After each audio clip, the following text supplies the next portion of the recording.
Target হচ্ছে রোকন হওয়া নয়, টার্গেট হচ্ছে আল্লাহমুখী হওয়া, দুনিয়াবী দৃষ্টি থেকে আমাকে আল্লাহর দিকে ধাবিত হওয়ার সিদ্ধান্ত নেওয়া এবং তার মধ্য দিয়ে আল্লাহর গোলামগিরি, তার মধ্য দিয়ে জান্নাত উপযোগী হিসাবে নিজেকে সাব্যস্ত করা। সেই লক্ষ্য নির্ধারণে আমাদের কি কারো কোনো আপত্তি থাকার সুযোগ আছে? দেখি ইনশাল্লাহ পারবো, সবাই রাজি আছে ইনশাল্লাহ? সবাই আল্লাহ মেহেরবানি করে হাতগুলো আপনি কবুল করেন, আল্লাহ হাতগুলো কবুল করেন। আল্লাহ দুনিয়ার ক্যামেরায় যদি এগুলো বাদ পড়ে যায়, আর সে আজিমের ক্যামেরায় জন্য দেখে দেখে কাল কিয়ামতের দিনে হাতগুলোকে নাজাতের উসিলা করা হয়, জান্নাতের জন্য হাতগুলোকে আপনি কবুল করে নেন। আসসালামু আলাইকুম ওয়া রাহমাতুল্লাহি ওয়া বারাকাতুহু। আমি প্রথমেই আপনাদেরকে আন্তরিক কৃতজ্ঞতা ধন্যবাদ জানাই এবং আল্লাহ তাআলার কাছে তৌফিক কামনা করি আল্লাহ মেহেরবানি করে আপনাদের এই সময়টুকু দুনিয়ার কল্যাণ এবং পরকালের নাজাতের জন্য কবুল ও মঞ্জুর করেন। সম্মানিত ভাইয়েরা, আমাদের এখানে আসার দুটো উদ্দেশ্য। একটা উদ্দেশ্য হচ্ছে আল্লাহ তাআলা পৃথিবীতে আমাদেরকে প্রেরণ করেছেন একটা নির্ধারিত দায়িত্ব দিয়ে, ওমা খালাকাতুল জিন্না ওয়াল ইনসা ইল্লা লিয়াবুদুন। আজকের এই সকাল থেকে এই পর্যন্ত যত কাজ আপনাদেরকে বলা হয়েছে, এই সমস্ত কাজের মূল লক্ষ্য হচ্ছে আপনার দুনিয়ার সমস্ত কাজগুলো যেন ইবাদতে পরিণত হয়। ইবাদতে পরিণত কেন করতে হবে? আপনাকে তো এছাড়া পৃথিবীতে প্রেরণ করা হয় নাই, আপনাকে তো চাকরি করার জন্য পাঠানো হয় নাই, আপনাকে তো পরিবার পরিচালনার জন্য পাঠানো হয় নাই। তাহলে পরিবার পরিচালনা করছেন কেন? তাহলে আপনি ডাক্তারি করছেন কেন? তাহলে আপনি ইঞ্জিনিয়ারিং দায়িত্ব পালন করছেন কেন? তাহলে আপনি আইনজীবী হয়েছেন কেন? তাহলে আমি শফিকুল ইসলাম মাসুদ ইউনিভার্সিটির টিচার কেন হলাম? তাহলে তো এটা ইসলাম বিরুদ্ধ কাজ। এই কোশ্চেন তো হতেই পারে, এই কোশ্চেন তো আমাদের তো হয়ও। আমরা তো কন্ট্রাডিকশনে পড়ে যাই যে ভাই আল্লাহ যদি পৃথিবীতে আমাদেরকে তার নির্দিষ্ট ইবাদত ছাড়া আর কোনো কাজে ইল্লা লিয়াবুদুন, এছাড়া আর কোনো কাজ নেই, তাহলে তো এই কোশ্চেন হবে না যে আমি পরিবার পরিচালনা করবো কেন, তাহলে আমি ডাক্তার হবো কেন, তাহলে ইঞ্জিনিয়ার হবো কেন। বিশেষ করে পেশাজীবী অঙ্গনতে এই কোশ্চেন হওয়াটা খুবই স্বাভাবিক।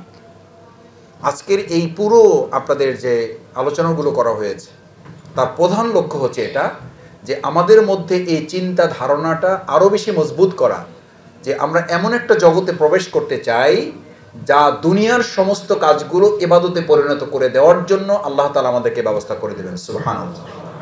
ব্যবস্থা আছে না নাই? আপনি যদি দুনিয়ার এই কাজ না, দুনিয়ার সবচেয়ে নিকৃষ্ট কাজ, সবচেয়ে নিকৃষ্ট স্থান কোনটাকে বুঝি? ওয়াশরুমকে বুঝি।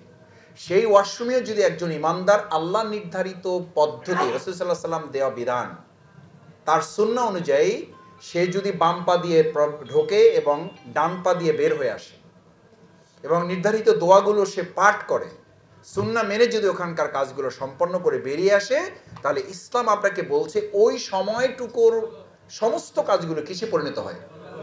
তাহলে পৃথিবীর আর কোন কাজটা ইবাদত হবে না? কোন কাজটা হবে না? তার মানে হচ্ছে ইসলামের বিধান মেনে দুনিয়ার সবগুলো কাজ সম্পন্ন করলেই কেবলমাত্র ওই কাজগুলো কিসে পরিণত হবে?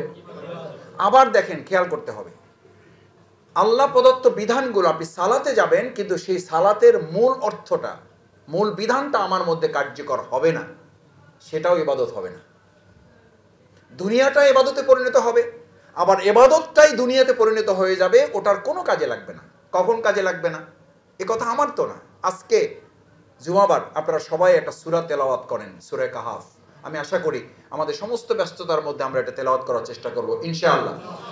না পারলে হাদিসে আপনাদেরকে দেখেন ইসলাম কত সহজ। আমরা অনেক সময় বলি ভাই আরেকটু সহজ করা যায় না, তার অর্থ হলো ইসলাম কি কঠিন না? মানে আমরা যখন বলি যে আরেকটু সহজ করা যায় না, তার মানে আমি কি বুঝাতে চাই? হয় ইসলাম কঠিন, না হলে আমরা কি করে ফেলেছি? কঠিন করে ফেলেছি। অথচ আল্লাহ তাআলা বলেন ইউরিদুল্লাহু বিকুমুল ইউসরা ওয়ালা ইউরিদু বিকুমুল উসরা, আমি তোমাদের জন্য সহজ করেছি, তোমরা কঠিন করো না। রাসূল করিম সাল্লাল্লাহু আলাইহি ওয়াসাল্লাম বলেন যদি গোটা কোরআন মানে সূরা কাহফ পড়তেও না পারো, আরো সহজ করে দিলাম, প্রথম 10 আর শেষের 10 আয়াত তেলাওয়াত করো এক জুমা থেকে আরেক জুমা পর্যন্ত। যদি আপনাকে কেউ বলেও যে ভাই এই যা পরিস্থিতি দেখতেছেন, ঘোর অন্ধকার সামনে আসতেছে, ভয় পাওয়ার কোনো কারণ নেই। আমাদেরকে অনেকে বলে ভাই খুব তো আরামে আছেন, একটু কিন্তু চোখ কান খোলা রাখেন। আমি বলছি আলহামদুলিল্লাহ ভাই, চোখ কান খোলার অংশ হিসাবেই সূরা কাহফ পড়ার চেষ্টা করি, আল্লাহ মাফ করুন যেন গুনাহ নষ্ট না, এই সওয়াব যেন নষ্ট না হয়। সূরা কাহফ পড়ার চেষ্টা করি, প্রথম 10 আয়াত এবং শেষ 10 আয়াত যদি কেউ অধ্যয়ন করে, বুঝার চেষ্টা করে, তাহলে রাসূল সাল্লাল্লাহু আলাইহি ওয়াসাল্লাম বলেন এক জুমা থেকে আরেক জুমা পর্যন্ত এমন দুনিয়ার অন্ধকারের কথা শুধু বলা হয় নাই, দাজ্জালের মতো ফিতনাও যদি চলে আসে, তাহলে আল্লাহ তার নূর দিয়ে আপনাকে আলোকিত করে দাজ্জালের এই ফিতনা এবং অন্ধকার থেকে হেফাজত করবেন। আমি কার রক্তচক্ষুকে পরোয়া করব? কি জন্য করব? কে ব্যর্থ হবে, কে সফল হবে, কে নাকি ঢুকে পড়বে, একটার পর একটা তারিখ নির্ধারণ করে। এখন আবার কোন দেশে একজন প্রেসিডেন্ট হয়েছে, সেই প্রেসিডেন্টের ঘাড়ে ভর করে নাকি আমাদের দেশে তারা ঢুকে পড়বেন। তো এর অর্থ হলো তারা দেশের জনগণের উপরে নির্ভর করে না, নির্ভর করে বাইরের আধিপত্য এবং সাম্রাজ্যবাদী শক্তির উপরে। আধিপত্য এবং সাম্রাজ্যবাদীর উপরে ভর করে বাংলাদেশের আর ভাগ্যের পরিবর্তনের সুযোগ কাউকে দেওয়া হবে না। এই সুযোগ যারা নেয় আসলে তারা জনগণের ভাগ্য পরিবর্তন করে না, তাদের নিজেদের এবং পরিবারের ভাগ্য পরিবর্তনের কথা বলে। বিগত 15 বছর এই জাতির সাথে তারা প্রতারণা করেছে, এই প্রতারণার সুযোগ আর তারা পাবে না ইনশাআল্লাহ। সেজন্য সেই সূরা কাহাফের শেষ 10 আয়াতের মধ্যে দেখবেন, আল্লাযীনা দাল্লা সাইহুম ফিল হায়াতিদ দুনিয়া ওয়া হুম ইয়াহসাবুনা আন্নাহুম ইহসিনুনা সুনা। তারা কিছু কাজ করে, মনে করে যে খুব তো কাজ করতেছি, ইবাদত বন্দেগী যা করতেছি, এরপর আর কি লাগে। আপনি যে ইবাদত করতেছেন, আল্লাহ তাআলা বলছেন এই ইবাদতগুলো দিয়ে আমি কুল হাল নুনাব্বিউকুম বিল আকসারিনা আমাল, বিল আকসারিনা আমাল, আমি তোমাদেরকে এমন ধ্বংসযোগ্য, এমন ক্ষতিগ্রস্ত আমলের কথা বলবো। আমাল মানে আপনি আমল করছেন না তা না। সে হিন্দু, বৌদ্ধ, খ্রিস্টান, নাসারা, সে না, মুসলিমদের মধ্যে আমলকারী ব্যক্তি, কিন্তু কি আমল? সফলকারী না ধ্বংসকারী? ধ্বংসকারী। বিল আকসারিনা আমাল, যে আমল তোমাকে আরো ধ্বংসের দিকে ধাবিত করবে। তার মানে আপনি আমলকারী, আমি সালাত আদায় করব, তার মানে আমি তাহাজ্জুদ পড়ব, তার মানে আমি তেলাওয়াত করব, তার মানে আমি জিকির করব, তার মানে আমি সাদাকা দিব, তার মানে আমি তাহাজ্জুদ পড়ব। কিন্তু আল্লাহ তাআলা বলেন কুল হাল নুনাব্বিউকুম। আমি অনেক সময় বলি, টিচাররা, এখানে অনেক টিচাররা আছেন, ডাক্তার আছেন, সাংবাদিকরা আছেন, কথার ফাঁকে আপনি অনেক সময় বলেন আমি কি তোমাকে একটা কথা বলবো। এই কথা বলার অর্থ হলো অনুমতি চাওয়া না, এই কথার অর্থ হলো তার অ্যাটেনশনটা কি করা, তার অ্যাটেনশনটা চাওয়া। ওই কথাটা বেশি গুরুত্বপূর্ণ, এই জন্য তাকে একটু মনোযোগটা আকর্ষণ করা। আল্লাহ তাআলা মনোযোগ আকর্ষণ করছেন তেলাওয়াত আয়াত নাজিল করতে করতে।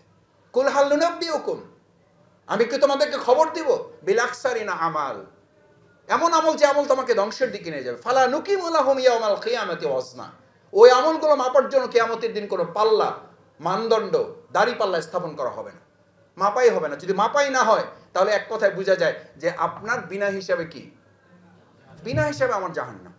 কোন আমল? যে আমলগুলোর সাথে মূলত আল্লাহর দেওয়া বিধান দুটো, এক ইবাদতে পরিণত হয়, দুই আল্লাহর জমিনে আল্লাহর দেওয়া খেলাফতকে প্রতিষ্ঠিত করার কাজে সম্পৃক্ত না হয়। কারণ আল্লাহ তাআলা আপনাকে পৃথিবীতে প্রেরণ করেছেন লিউযহিরাহু আলাদ দীনি কুল্লিহি, সমস্ত মতবাদের উপর আপনাকে ইসলামকে বিজয় করে দিতে হবে। এই দায়িত্ব দিয়ে আপনাকে প্রেরণ করেছেন। ওটার জন্য সালাত, ওটার জন্য সাওম, ওটার জন্য তেলাওয়াত, ওটার জন্য তাহাজ্জুদ। সেই তাহাজ্জুদকে মেনশন করে আল্লামা ইকবাল তো এই কথা বলেছেন, রোহবানাল লাইল, তুমি রাতের দরবেশ হলে, ফুরসানান নাহার, দিনের বেলা তুমি সৈনিক হলে না। এই দরবেশের সাথে কিসের সম্পর্ক? এই দরবেশগিরিতে আল্লাহর কি আসে যায়? এই দরবেশগিরির জন্যই আল্লাহ তাআলা ফেরেশতা পাঠিয়ে জনপদ ধ্বংসের কথা বলেছেন। ওই দরবেশওয়ালাদের সহ জনপদটা কি করে দিয়ে আসো? কেন ধ্বংস করার জন্য বলা হলো? কেন ওই দরবেশওয়ালাদের সহ বলা হলো? কেন বলা হলো শুধু সহ না, ওই দরবেশওয়ালাকে দিয়েই ধ্বংসের কাজটা কি করো? আল্লাহ তাআলা ওই রকম আবেদদের থেকে আমাদের হেফাজত করুন। আজকে এই সকাল থেকে শুরু হওয়া আপনার মেসেজ হচ্ছে এটা, যে আমরা যেন ওই রকম দরবেশ না হই। ওই দরবেশের কাতার থেকে আল্লাহ আমাদেরকে সাহায্য করুন, যে দরবেশদেরকে আল্লাহ তাআলা হাদিসে কুদসির মাধ্যমে ফেরেশতা পাঠিয়ে ধ্বংস করতে শুধু বলে নাই, তাদের সহ শুধু ধ্বংস করতে বলা হয় নাই, তাকে দিয়ে শুরুটাই করতে বলা হয়েছে। এরকম শফিকুল ইসলাম মাসুদকে দিয়েই কাজটা শুরু করো। দ্বিতীয় যে মেসেজটি, তাহলে ইবাদত হবে সমস্ত কিছুর মূল লক্ষ্য। সমস্ত দুনিয়ার কাজগুলোকে, আপনার চিকিৎসা সেবা, এটা ইবাদতে পরিণত হবে। কখন?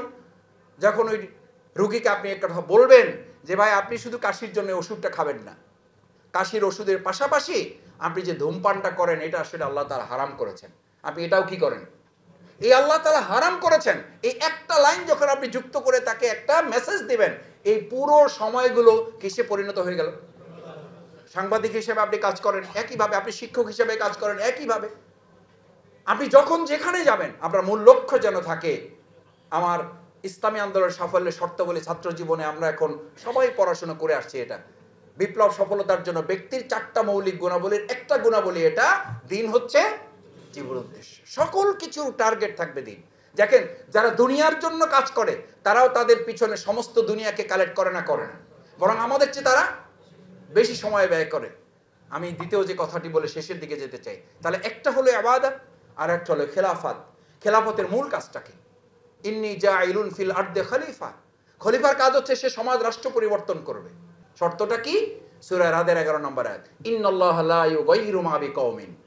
এই জমিনের পরিবর্তন হয় না হাত্তা ইউগাইয়িরু মা বিআনফুসিহিম, যতক্ষণ পর্যন্ত আমার জীবনের পরিবর্তন না হবে। তাহলে পরিবর্তনটা শুরু জমিন দিয়ে না জীবন দিয়ে? কি দিয়ে শুরু? রাসূল করিম সাল্লাল্লাহু আলাইহি সাল্লাম আগে সোনার মদিনা না আগে সোনার মানুষ? সোনার মানুষ। আজকে আমাদের প্রিয় মাতৃভূমি বাংলাদেশে অনেকে সোনার বাংলা করার কথা বলেছেন, পেয়েছেন চোরার খনি। চোরের খনি দিয়ে আপনি বাংলাদেশকে সোনার বাংলা করবেন, এটা অবাস্তব শুধু নয়, এটা অবৈজ্ঞানিক, অযৌক্তিক, অসম্ভব, অবাস্তব। সুতরাং আমরা যদি চাই যে আল্লাহর দেওয়া বিধানও কার্যকর হোক, আমার প্রিয় মাতৃভূমি বাংলাদেশটাও বসবাস উপযোগী হোক, তাহলে আমার দায়িত্ব হচ্ছে আগে জমিন পরিবর্তন না জীবন, এই সিদ্ধান্তটুকুই আপনাদেরকে নিতে হবে, এই পরিকল্পনাটুকুই আপনাকে নিতে হবে যে আমরা আমাদের স্বার্থের জন্য, আমরা অনেকে হয়তো জিজ্ঞেস করতে চাই, জানতে চাই, ভাই আমি যদি রোকন হয়ে যাই তাহলে কি দেশে বিপ্লব হয়ে যাবে? হলো না বিপ্লব। আপনি রোকনিয়তের মধ্য দিয়ে আপনার নফসকে আম্মারা থেকে লাওয়ামা বানালেন, লাওয়ামা থেকে আপনি নফসে মুতমাইন্নায় উপনীত হলেন, আপনি সফল হলেন, বিপ্লব হলো না। আল্লাহ তাআলা আপনাকে জান্নাতে দিল, সফল না ব্যর্থ? ওয়া উদখিলাল জান্নাহ ফাকাদ ফাজ। অতঃপর যে জান্নাতে চলে গেল সে চূড়ান্তভাবে কি হলো? সফল হলো। আপনি বিপ্লব দেখে যেতে পারেন, আপনি বিপ্লব দেখে যেতে পেরেছেন। অন্তর্বর্তীকালীন সরকারের সব উপদেষ্টা আপনার। পরবর্তী নির্বাচনে এই দেশে ইসলাম কায়েম হলো, ইসলাম বিপ্লব হলো, ইসলামপন্থীরা প্রধানমন্ত্রী, রাষ্ট্রপতি, এমপি, মন্ত্রী সব তারা। কিন্তু আল্লাহ মাফ করুন, শফিকুল ইসলাম মাসুদ হিসাব নিকাশে আটকা পড়ে জাহান্নামী হয়ে গেল। লাভ না লস? আপনার দরকারটা কি? আমার সফলতাটা কি? আমার সফলতা এবং আমার প্রয়োজনটা হচ্ছে এটা পাগলেও বুঝে আল্লাহ তাআলা সেই বুঝটুকুই আপনাকে কোরআন হাদিসের মাধ্যমে প্রথমে দিতে চেয়েছেন যে তোমার পরিবর্তনটা অনিবার্য করো, তাহলে জমির পরিবর্তনটা অনিবার্য হয়ে যায়। কিন্তু আমরা উল্টাটা চাচ্ছি। আমাদেরকে টেনশনটা হচ্ছে আমাকে নিয়ে না, আমার টেনশনটা হচ্ছে জমিন কিনে। অথচ আল্লাহ প্রথম টেনশন করতে বলেছেন কাকে নিয়ে? জীবনকে নিয়ে। আমি অনেক সময় নিজে বুঝার জন্য বলে থাকি যে আপনি 3.5 হাত বডির মালিক হতে পারেন না, 56,000 বডির মালিক হন কি করে? আমি 3.5 হাত বডির মালিকানা নিজে গ্রহণ করতে পারি না, এটা দায়ভার আমি নিতে পারি না, আপনি 56,000-এর দায়ভার আপনি কি করে নেবেন? সম্মানিত ভাইয়েরা, সেই জন্য আজকের এই কর্মশালার মূল আয়োজন, মূল মেসেজটা আমি যদি মনে করি যে আপনারা ধারণ করেছেন, তাহলে আমাদের আজকের আয়োজন সফল হবে। যে আমরা আমাদের জমিন পরিবর্তনে আমাদের পরিচালনা করার জন্য আমরা কারো উপরে নির্ভর করব না। আনতাকুলা ইয়াউমাল কিয়ামাতি ইন্না কুন্না আন হাযা গাফিলিন। কিয়ামতের দিন কেউ কেউ এটা বলবে যে আমাকে আসলে যেভাবে ধরার কথা ছিল সেভাবে ধরা হয়নি, যেভাবে আমাকে মোটিভেশন দেওয়ার কথা ছিল মোটিভেশন দেওয়া হয়নি। ইয়া আইয়ুহাল্লাযীনা আমানু লা তুলহিকুম আমওয়ালুকুম ওয়ালা আওলাদুকুম আন যিকরিল্লাহ। তোমার স্ত্রী, সন্তান, সম্পদ যেন তোমাকে আল্লাহর জিকির, আল্লাহর স্মরণে তোমাকে বাধা সৃষ্টি না করে। এ দায়িত্ব আপনাকে নিতে হবে। টার্গেট হচ্ছে রোকন হওয়া নয়, টার্গেট হচ্ছে আল্লাহমুখী হওয়া, দুনিয়াবী দৃষ্টি থেকে আমাকে আল্লাহর দিকে ধাবিত হওয়ার সিদ্ধান্ত নেওয়া এবং তার মধ্য দিয়ে আল্লাহর গোলামগিরি, তার মধ্য দিয়ে জান্নাত উপযোগী হিসাবে নিজেকে সাব্যস্ত করা। সেই লক্ষ্য নির্ধারণে আমাদের কি কারো কোনো আপত্তি থাকার সুযোগ আছে? দেখি ইনশাআল্লাহ পারবো, সবাই রাজি আছে ইনশাআল্লাহ? সবাই আল্লাহ মেহেরবানি করে হাতগুলো আপনি কবুল করেন, আল্লাহ হাতগুলো কবুল করেন। আল্লাহ দুনিয়ার ক্যামেরায় যদি এগুলো বাদ পড়ে যায়, আর সে আজিমের ক্যামেরায় জন্য দেখে দেখে কাল কিয়ামতের দিনে হাতগুলোকে নাজাতের উসিলা করা হয়, জান্নাতের জন্য হাতগুলোকে আপনি কবুল করে নেন। আমাদেরকে আপনারা ক্ষমা সুন্দর দৃষ্টিতে দেখবেন, আমাদের সীমাবদ্ধতা আপনারা মাফ করবেন, আমাদের জন্য আপনারা দোয়া করবেন, আমরা আপনাদের জন্য দোয়া করি। আল্লাহ তাআলা এখানে যেমন একত্রিত হয়েছে, আল্লাহ যেন জান্নাতেও আমাদেরকে একত্রিত করেন। সুবহানাকাল্লাহুম্মা ওয়া বিহামদিকা আশহাদু আল্লা ইলাহা ইল্লা আনতা আস্তাগফিরুকা ওয়া আতুবু ইলাইক। আসসালামু আলাইকুম ওয়া রাহমাতুল্লাহি ওয়া বারাকাতুহু।